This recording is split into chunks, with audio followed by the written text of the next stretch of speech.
Salud. Doctora, ¿qué tal? ¿Cómo está? Buenos días, gracias por atendernos. Muy buenos días para vos, Luis, para Fito y para Patricia. Bueno, doctora, sáquenos de duda, por favor. Fue muy superficial en el transcurso de la semana el tratamiento de algo muy sensible como es el protocolo. Un protocolo que entiendo fue discutido entre el Ministerio de Salud y el Ministerio de Educación por mucho tiempo. Cuéntenos en detalles, ¿qué dice el protocolo en términos sencillos para que los padres que están viendo puedan entender con qué se van a encontrar sus hijos cuando lleguen a clases esta semana? Sí, bueno, muchísimas gracias por la comunicación. Antes que nada, me parece que lo más importante que tenemos que recalcar que este es un trabajo mancomunado, basado en guías internacionales, un poco también en la experiencia que tienen los otros países. Y no solamente estuvieron involucrados el Ministerio de Salud, también el Ministerio de la Niñez y de la Adolescencia, la Sociedad Paraguaya de Pediatría, grupos médicos, de científicos, también con el apoyo de la UNICEF, muy de cerca también el apoyo de la Organización Panamericana de la Salud. Básicamente, Luis, creo que lo más importante acá es recalcar dos cuestiones: lo que es esencial y lo que no es esencial. Sí. La educación es esencial. Entonces, obviamente que cuando enviemos a nuestros hijos a esta modalidad mal llamada presencial, en realidad la educación, yo estoy totalmente de acuerdo contigo, entre paréntesis, hablamos mucho sobre el protocolo, pero muy poco hablamos del aprendizaje, que finalmente es lo más importante. Claro. En este contexto de aprendizaje tenemos dos modalidades, fruto de esta pandemia y de esta situación que nos tocó vivir a nivel mundial. Una es la virtual y la otra es la llamada híbrida o semipresencial. No hay una vuelta a las clases en ningún colegio y en ningún lugar del mundo. Esa vuelta a la normalidad aún no va a ocurrir. Eso también tenemos que un poco comunicacionalmente transmitir, porque hay muchos niños que ven esto y de repente puede haber una falsa expectativa entre lo que ellos creen que va a pasar y lo que realmente va a ocurrir. Porque inclusive, y hay que ser sumamente sinceros, esa modalidad semipresencial tiene que tener contemplado flexibilidad y tiene que estar preparado para lo virtual por cualquiera de las circunstancias que vamos a ir viendo seguidamente. Bueno, volviendo a partir de que la educación es una actividad esencial, que nuestros niños estuvieron encerrados prácticamente un año, creo que no existe ni duda de esta necesidad de que los niños retornen a las clases, pero que lo hagan de una manera segura. Esa manera segura tiene que ver más bien con la gradualidad con la que vamos a ir reanudando esta actividad y va a ser de a poco, no tiene que ser justamente mañana o al día siguiente o en marzo, se tiene que dar también cuando se dan todas las otras condiciones, tanto del núcleo familiar como de la comunidad educativa y también, por supuesto, a nivel país. ¿Qué es lo que tenemos que tener en cuenta? Este protocolo no es más que lo que hemos hecho en nuestros núcleos familiares y cuando salimos a trabajar. Ustedes se acuerdan que íbamos por fase 1, fase 2, fase 3, etcétera, y que tenía mucho que ver con los riesgos. Realmente, el aprendizaje, ese proceso de aprender en las aulas, tiene muy bajo riesgo. Existen un montón de otras actividades adultocéntricas que evidentemente ponen al Paraguay en la situación que hoy estamos, que si bien no es una situación catastrófica, es una situación crítica. La educación, el acto de estar ahí en la escuela aprendiendo per se, nos representa un riesgo mucho mayor de cualquiera de muchas otras actividades en las que los adultos estamos de alguna u otra manera involucrados, y esto es una necesidad. Ahora, entonces, doctora, para minimizar los riesgos, definitivamente, al aumentar y extender nuestras burbujas, nosotros como padres también, los que decidamos que los riesgos pueden ir o que van a ir a lo presencial, tenemos que disminuir todas nuestras otras actividades. O sea, frecuencia y tiempo. Eso es categórico. Ahora, con respecto a las escuelas, ¿qué es lo que tenemos que tener en cuenta en las escuelas? Hoy también sabemos que este es un virus que se propaga mucho menos en los espacios abiertos, ventilados. Entonces, mi escuela, ¿qué es lo que me tiene que brindar? La posibilidad de que yo me pueda lavar la mano, Sí. la posibilidad de que yo tenga un grupo burbuja. ¿Qué es lo que es mi grupo burbuja? Mi grupo burbuja es el grupo de compañeros con los que yo voy a estar compartiendo, aprendiendo, estudiando, y lo ideal es que sea de 10 y no más de 15.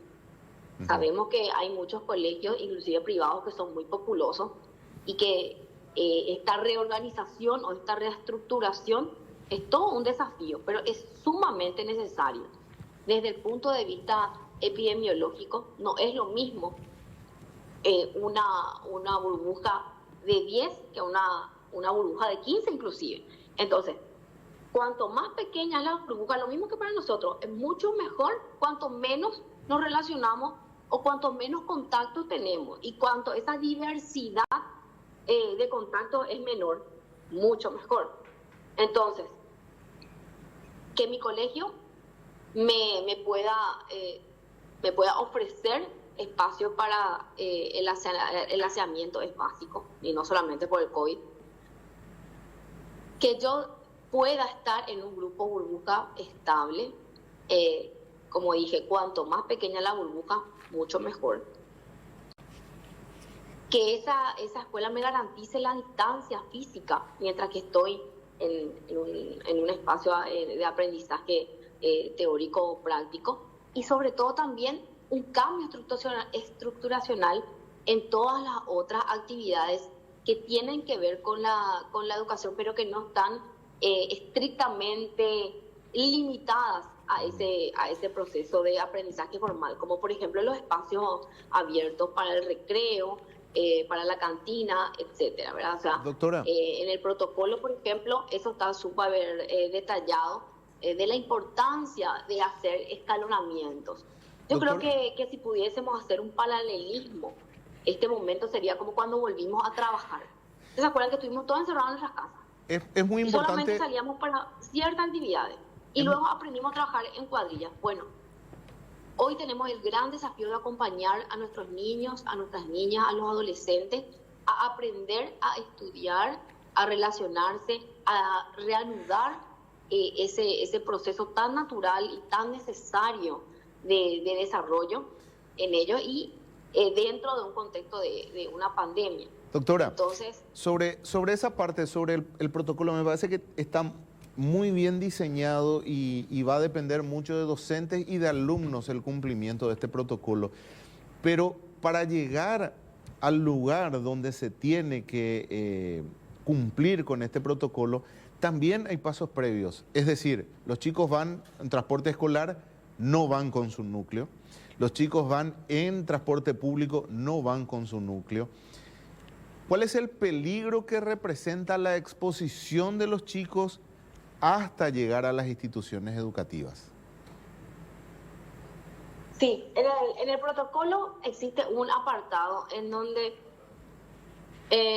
se sugiere que aquellas personas que realmente tengan mucha exposición, pero no precisamente del transporte, porque finalmente en el transporte público uno tiene que ir, por lo menos en teoría, con el tapabocas correctamente utilizado, y no habla. No habla con el que está por ahí, inclusive en el transporte escolar, ¿verdad? Va a ser un desafío, pero tienen que ir de una manera ordenada, espaciada. Ahí mismo se redujo el número de chicos que pueden utilizar el transporte. Y de verdad, Luis, te agradezco la pregunta porque me da una oportunidad para hablar nuevamente de los riesgos. ¿Sabes dónde van a estar realmente los riesgos? Sí. En las rupturas de los grupos burbuja, pero cuando rompemos el concepto de contacto estrecho. ¿Quién es lo que es mi contacto estrecho? Una persona con la que yo tengo un contacto cara a cara, sin tapabocas, en donde estoy en menos de 2 metros y por más de 15 minutos. ¿En qué situaciones a eso? En reuniones sociales. Nosotros tenemos que disminuir también esas actividades para poder asegurar una continuidad de esta reapertura de este modelo semipresencial de aprendizaje. Es ahí donde está el riesgo. El riesgo no está tanto en la escuela, sino en las actividades anexas. Y en ese contexto, por ejemplo, a mí lo que me preocuparía es que con esta reanudación exista la falsa creencia de que hemos vuelto a la normalidad y que con eso vuelven los interescolares, no, ni siquiera es intergrado. O sea, ahora tenemos que hablar de nuestra burbuja y así mismo como hablamos en un comienzo de cómo aprendíamos a trabajar, tenemos que tener, pero en el consciente, inconsciente, en el alma, en el cuerpo, todo, que esto es un proceso en donde vamos a tener que regirnos en la burbuja. Doctora. Y tenemos que tener en cuenta de evitar todo tipo de situación en donde rompamos el concepto de contacto estrecho. Ahora, doctora, ¿se analizó la posibilidad de que funcionarios del Ministerio de Salud en su momento, por lo menos las primeras semanas del inicio de clases presenciales, estén en las instituciones? Porque queda prácticamente en manos de un maestro atender a toda el aula y no sabemos efectivamente cómo será eso. ¿No hay posibilidades o se habló en algún momento de que funcionarios de salud y también, por otro lado, del MEC, sé que no te corresponde, pero por lo menos en medio de reuniones, de que estén ahí en los colegios? No. Definitivamente nosotros vamos a hacer un acompañamiento, pero ese es un acompañamiento técnico. Vamos a tener inclusive ciertas escuelas y colegios centinelas en donde vamos a estar haciendo una vigilancia epidemiológica, y así también hay un árbol de decisiones. Es el director el que realmente, digamos, que es el maestro orquesta de esta situación. Y en lo que decía Patricia, acuérdate que el docente va a estar a cargo de por lo menos, en el mejor de los casos, un cuarto de su aula, en esa modalidad semipresencial, porque esa modalidad implica solamente 4 horas y ya cada colegio, según sus propias realidades, va haciendo algunos unos días, otros una semana, y van reorganizándose y reestructurándose en esto que es nuevo para todos. Nosotros sí vamos a acompañar técnicamente, pero ese acompañamiento es un acompañamiento técnico, no de control de estructura, de infraestructura. Como te vuelvo a decir, lo más importante, la ventilación, el uso correcto de las mascarillas y el grupo burbuja. Que ese grupo burbuja realmente sea un grupo que se relacionan entre sí y no con demás gente. Cuando más disminuyamos todas nuestras otras actividades, más seguros vamos a estar. Doctora, creo que eso es lo que tenemos que enfocarnos. ¿Qué tal, doctora? Fito te saluda. Sé que no es probablemente tu área, pero ¿hubiera sido ideal que se inicien las clases después de una vacunación, por lo menos a un sector de la población, al sector de blanco, a los docentes? Probablemente en el mundo no haya ocurrido todavía, pero ¿era el escenario ideal? Bueno, esto te lo voy a decir a título personal. Por supuesto, eso sería el deseo de cualquier persona, ¿verdad? En mi caso particular, me hubiera encantado que fuese así, por lo menos una vacunación masiva a todo el personal de blanco y a todas las personas que tienen factores de riesgo. Porque recordamos, Fito, con tu pregunta, ¿qué es lo que a mí también me preocupa? En todos los estudios serios, y nosotros tenemos un poco también la suerte en Paraguay de ver un poquito en diferido la película, como siempre les suelo decir. ¿Qué es lo que pasó? Tomamos los aciertos de otros países, los adaptamos a nuestras realidades, pero también prestamos atención a los errores. Y una de las cosas que a mí me preocupa también es ese contacto que tienen los niños con los adultos mayores o personas con patología de riesgo en ese contexto familiar. Porque recordemos que los niños prácticamente no salieron todo el año o tenían actividades muy limitadas. Hoy, con este contacto, el 80% de los niños no tiene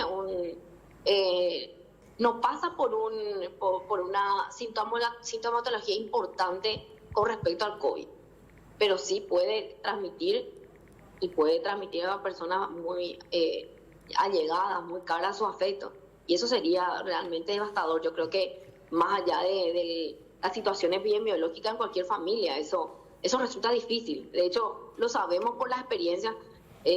Hace poco estábamos compartiendo una charla con el doctor Fusilo, y esta enfermedad es muy cruel, es muy difícil. Entonces no nos queda de otra que seguir insistiendo en la prevención, aunque estemos realmente todos y absolutamente todos muy cansados. Doctora, por último, entendemos y agradecemos que tiene un montón de compromisos el día de hoy y se hizo un espacio para respondernos a esto porque es muy importante. Desde el Ministerio de Salud siempre se insistió en que vamos a avanzar de fase, digo bien, siempre y cuando cumplamos con lo estrictamente establecido. Esto en pandemia. Con el regreso a clases de forma híbrida, ¿va a ser lo mismo? ¿El Ministerio va a evaluar cuál es la situación? ¿En cuánto tiempo se va a hacer esa evaluación? ¿Y existe la posibilidad de volver atrás si es que los números así lo requieren? Sí, totalmente. Evidentemente va a haber una evaluación a partir de los 14, 15 días del inicio de cada colegio. Pero más allá de esa evaluación desde lo central, yo quiero volver a recalcar que todo lo que pasa en la comunidad va a ser un reflejo de lo que pasa en las escuelas. Eso es así, no solamente acá, sino internacionalmente. Entonces vamos a estar muy atentos a las zonas rojas, anaranjadas, verdes, amarillas. O sea, hay también zonas que tienen hoy por lo menos un silencio epidemiológico y en esos también tenemos que hacer el acompañamiento porque va a ser diferente. Y creo que acá va a haber un rol muy importante de los directores de las regiones, también las directoras regionales, las departamentales. Estamos haciendo un trabajo mancomunado. Obviamente que esto es un proceso híbrido, es un proceso flexible. A mí no me gusta la palabra volver atrás, porque realmente para mí personalmente fue avanzar el incorporar nuevas capacidades y ayornar un poco al mundo y también explorar la virtualidad. Yo creo que esta modalidad híbrida va a quedarse por mucho tiempo. Eso también lo digo de manera personal y no me parece algo negativo. Claro. También, como vuelvo a recalcar, dentro del aprendizaje, los propios expertos en educación recalcan que es muy positivo también en ciertos chicos estas modalidades y en lo virtual también, ¿verdad? No, es que a todos aprendemos de la misma manera. Eso es también algo que la ciencia hace mucho nos lo ha dicho, pero no lo hemos bajado a terreno. Entonces, con respecto a ese volver atrás, no me gusta esa palabra, pero si te referís a que se puede volver al modo virtual, eso está abierto en todo el momento. Y de hecho va a ocurrir, Luis, ¿verdad? Uh-huh. No quiero ser famoso el pájaro malo bueno, la que da las malas noticias, pero probablemente mañana o cuando empiecen las clases en muchos colegios van a haber chicos asintomáticos que van a ir a la escuela. Cuando empiecen a salir síntomas o cuando se empiece a aflorar la situación epidemiológica, está también un árbol de decisiones de las que podemos hablar a lo mejor en otro día, en lo que los directores han sido capacitados y van a seguir siendo capacitados y van a tener todo nuestro acompañamiento para tomar esas decisiones. Ahí la burbuja pasa a lo virtual, pero yo no lo llamaría eso como un retroceso, sino como un avance de justamente adaptar el entorno para poder seguir avanzando en el aprendizaje, que es lo más importante, me parece. Doctora Adriana Amarilla, directora de Promoción de la Salud del Ministerio de Salud, gracias por su tiempo, muy amable.